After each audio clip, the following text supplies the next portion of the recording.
I rise in opposition to this resolution, but there are a few reasons that I find this attempt at us engaging in international affairs both misguided and intentionally excluding the facts that are necessary. Golda Meir once said, "You cannot negotiate peace with someone who has come to kill you."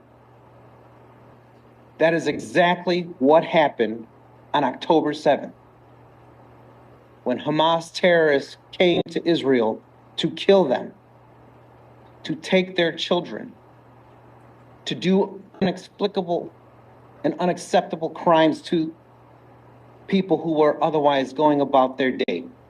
The irony, Mr. President,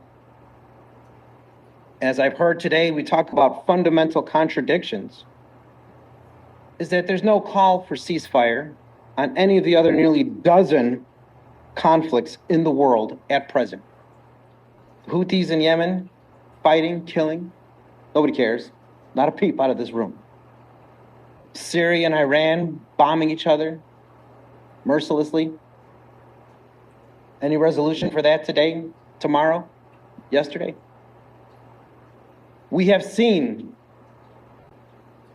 Russia invade the Ukraine for months, but no one's telling Russia to stop. And in this scenario, based on what we're doing today, we'd be telling the Ukraine to stop defending itself. We look to Africa and we see where 50,000 Catholics have been massacred in Nigeria. They call it the Great African Martyrdom. And not one of you has stood up to say anything about that.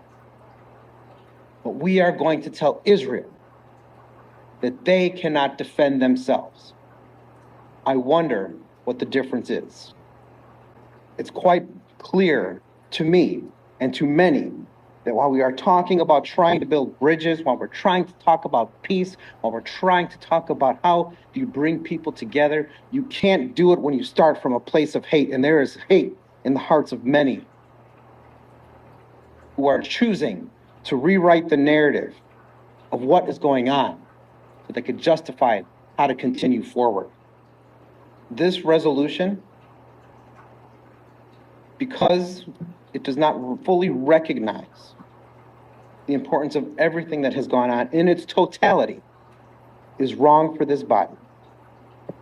What we have seen from members all throughout this building, elected or otherwise, is an attempt to change narratives rather than focus on the truth.